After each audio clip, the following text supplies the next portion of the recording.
Good morning to everybody, and thank you all for being here. It's wonderful to be here. I'm really happy to be back, particularly here, and where the water is tantalizing and the sun is warm.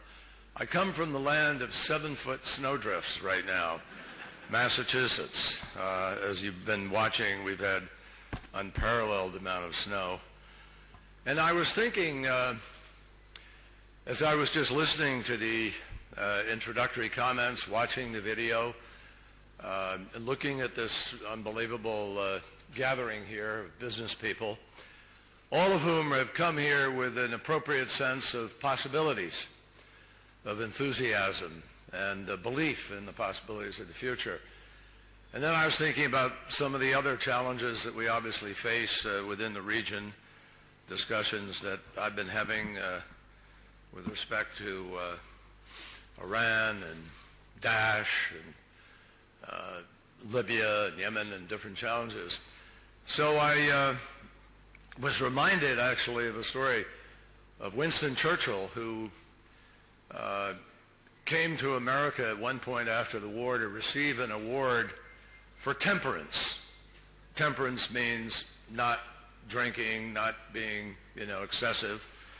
And here in a predominantly Muslim region, I know you've already got the message. You've adopted your beliefs with respect to that. But I have to tell you that Churchill was very funny about it. He really did have a great sense of humor about it all.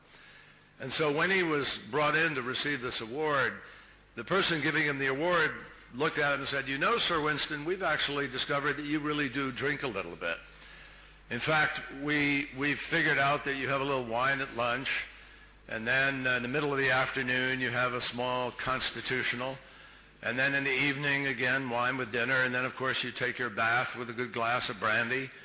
And we've calculated that if we were to take all the alcohol you have imbibed in a lifetime and add it up, it would come to a line right here in this room. And he pointed sort of to a line that was about where the top of the white panels are there. And Winston sat back in his chair in a very, very pronounced way, and he looked very deliberately at the line. And then he looked at the ceiling. And then he looked at the line, he looked at the ceiling again, and he turned to the introducer and he said, "So far to go, so little time." So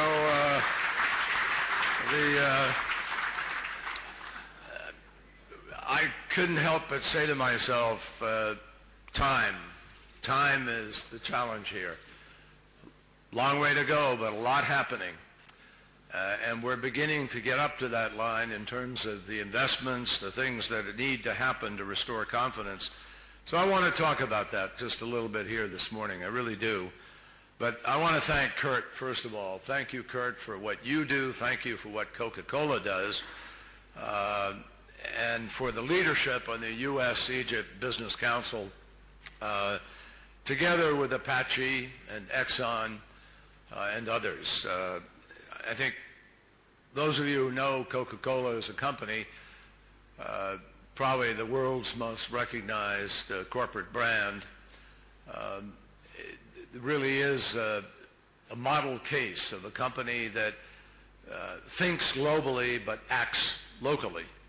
And it acts locally as a good corporate citizen, does a great deal to help not just build a company that's making a profit, but rather that's giving back to the community. And the recent $500 million investment of Coke here in Egypt is going to pay huge dividends, I know, not just for Egypt's future, but literally for stability and shared prosperity throughout the region. So I thank you, Kurt, and I thank Coca-Cola. I thank our friend who is not here, Mukhtar Kent, and others for their leadership on this. Ladies and gentlemen, ministers, many of you, my friends who I've met along this journey, it's really a privilege to join you today to reinforce the close partnership between the makers of American foreign policy and the engineers of global prosperity.